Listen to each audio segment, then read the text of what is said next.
الحمد للہ رب العالمین والصلاة والسلام علی سید المرسلین صلی اللہ علیہ وسلم صلاۃ والسلام علیہ رسول اللہ صلاۃ والسلام علیہ رسول اللہ وعلی آلہ وصحبہ نور اللہ۔ آج ہمارے ملک پاکستان میں اس وقت جمعہ ہے، فجر کی نماز کا وقت ختم ہو گیا ہے۔ یہ میں بیان عرض کر رہی ہوں تو جمعے کی فضیلت میں ایک یہ ہے کہ اس میں کثرت کے ساتھ درود شریف پڑھنا چاہیے، اور درود شریف تو ایسے ہی بہت اچھی افضل عبادت ہے۔ ہمیں چاہیے اٹھتے بیٹھتے چلتے پھرتے اپنے محسن غم اسار رحمت والے آقا دو جہاں کے داتا صلی اللہ علیہ وسلم پر کثرت سے درود شریف پڑھیں۔ کوئی سا بھی درود شریف پڑھ لیں آپ کو جو آتا ہے، اور باوضو پڑھے اچھی بات ہے، بے وضو بھی پڑھ سکتے ہیں۔ آئیے ایک دفعہ اور اللہ کے حبیب کی بارگاہ میں درود شریف کا نظارہ پیش دیتے ہیں۔ صلی اللہ علیہ نبی صلی اللہ علیہ وسلم صلاۃ و سلام علیکہ یا رسول اللہ یا سیدی یا مکی یا مکی یا مدنی یا قریشی یا ہاشمی یا رسول اللہ صلی اللہ علیہ وسلم۔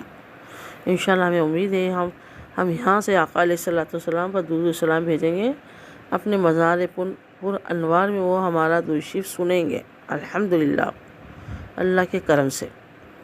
آئیے اب سورہ بقرہ ہی ہے ہماری، پہلے بھی کچھ بیان کر چکی ہوں، آپ یوٹیوب سے میرے نکال لیں، لیکن مزید آپ لوگوں کی رہنمائی کے لیے دوبارہ لے کر حاضر ہوں، کیونکہ یہ حج کا مہینہ شروع ہو چکا ہے، تو کچھ حج کے اوپر نئے ٹاپک کے اوپر میں آپ سے کلام کرتی ہوں۔ سورہ بقرہ ہے، پارہ 2، پارے کا نام ہے سائکو، اور آیت نمبر 196 میں اللہ تبارک و تعالی ہم مومنوں سے ارشاد فرماتا ہے وَأَقِیمُوا الْحَجَّ وَالْعُمْرَةَ لِلَّهِ، کہ حج اور عمرہ کرو اللہ کے لیے۔ تو اس میں حج اور عمرہ دونوں کا حکم اللہ تعالیٰ دے رہا ہے۔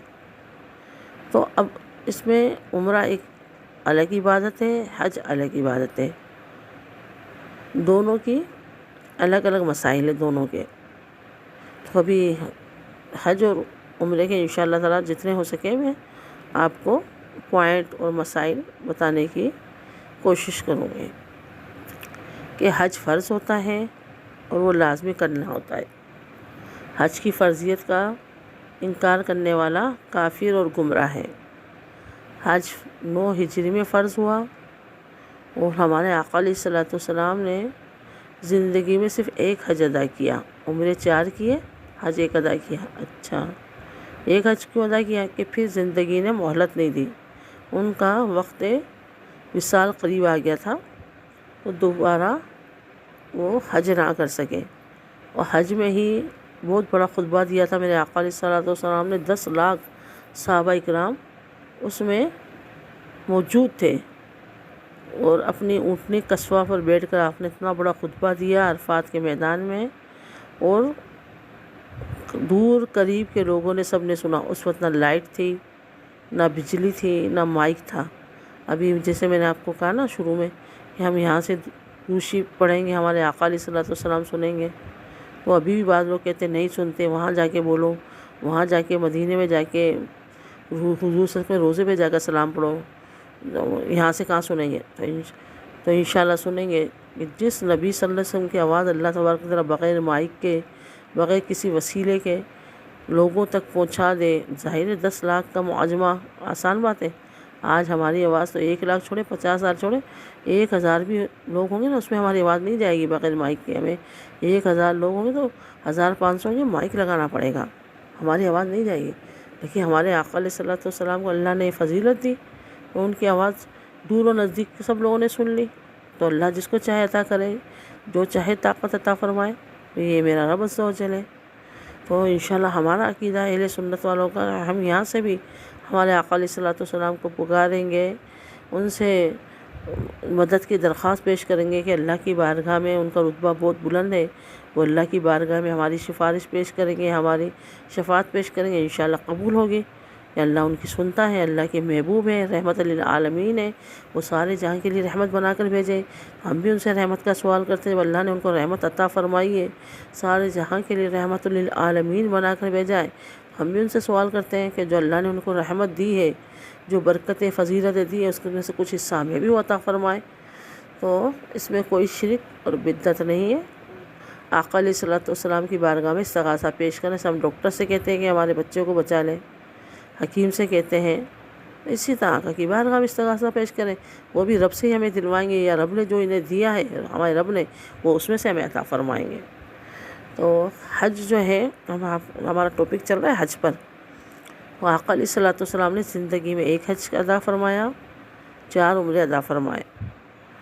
اور جو ہے ہر مسلمان پر، صاحب استطاعت پر، چاہے وہ عورت ہے چاہے مرد ہے، اس کے بعد اتنا مال ہے کہ بھئی وہ آرام سے حج پہ آ جا سکتا. مرد کے لیے کہ پیچھے نان نفقہ بھی چھوڑ کر جائے، بیوی بچوں کے لیے. عورت کے لیے تو نہیں ہے. عورت کے لیے محرم کی قیودات ہے کہ وہ محرم اس کے ساتھ ہونا چاہیے. محرم کا بھی خرچہ یا محرم خود اٹھائے یا محرم کا وہ عورت خرچہ اٹھائے حج کا. اور مرد کے لیے محرم کی کوئی قیودات نہیں، مرد اکیلا بھی حج پر جا سکتا ہے.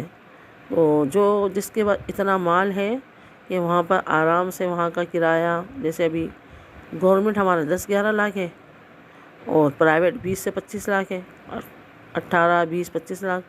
تو جو اتنا مالک ہے جس کا اتنا رقم، سونا چاندی پیسے ہیں، تو اس پہ حج فرض ہے. وہ اس سال چاہے حج فرض ہوا، چاہے پچھلے سالوں میں حج فرض ہوا، تو حج کے لیے کوشش کرے.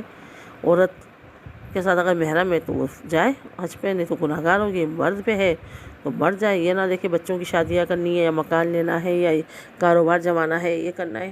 کیونکہ اللہ کا حکم ہے نا، زندگی میں حج ایک مرتبہ فرض ہوتا ہے، بار بار فرض نہیں ہوتا. ایک دفعہ جس نے ادا کر لیا فرض ہونے کے بعد، اس کی فرضیت ساقط ہو گئی، فرض اتر گیا. عورت اگر بغیر محرم کے کرے گی حج تو ہو جائے گا، نہیں وہ گناہ گار ہو گیا، حج کی فرضیت اتر جائے گی کیونکہ اس نے شرعی سفر بغیر محرم کے کیا ہے. تو حج کے 3 ارکان ہیں. پہلے ہم حج 3 اقسام ہیں، ارکان پہ ہم بعد میں جائیں گے. قران، تمتع، افراد. تو سب سے افضل حج قران ہے، اور اس کے بعد تمتع ہے، اس کے بعد افراد ہے. اب ان کی انشاءاللہ ڈیفینیشن کہ بھئی اور کون سا افضل اور کون سا حج کرتے ہیں. ہمارے پاک و ہند سے جانے والے زیادہ تر تمتع حج کرتے ہیں. ان کی تفصیلات، ان کی ڈیفینیشن انشاءاللہ تعالیٰ پارٹ نمبر 2 میں آپ کو اللہ نے چاہا تو بتاؤں گی، تاکہ چھوٹے چھوٹے بیان ہوں تو آپ جلدی جلدی سن لیں. اگر آپ 12-15 منٹ کا میرا بیان ہوگا تو آپ لوگ دیکھیں گے نہیں، پھر وہ چھوٹا ہوگا تو آپ کھول کے دیکھیں گے، تو آپ نہیں بھی حج پہ جا رہے ہیں تو بھی آپ کی معلومات میں اضافہ ہوگا. یا پتہ اللہ تعالیٰ اگلے سال بلا لے، کب بلا لے، یا جو آپ رشتہ دار جا رہے ہیں ان کو آپ معلومات دے سکتے ہیں حج کی. اور اللہ تبارک و تعالیٰ سے دعا ہے، آج جمعہ ہے، آپ کو بھی جلد سے جلد، اور مجھے بھی سننے والوں کو، میرے یوزر کو، یوٹیوب پہ سننے والوں کو، میرے گروپ پہ سننے والوں کو جلد سے اپنے گھر کی، اپنے پاک در کی حاضری کی سعادت عطا فرمائے. مجھے بھی بلائے ایمان عافیت کے ساتھ، صحت تندرستی کے ساتھ، خشوع و خضوع کے ساتھ، تقوی پرہیزگاری کے ساتھ، جو جلد سے جلد جو ہے حج عمرے کی سعادت عطا فرمائے. آمین آمین بجاہ النبی الامین وما علینا الا البلاغ المبین.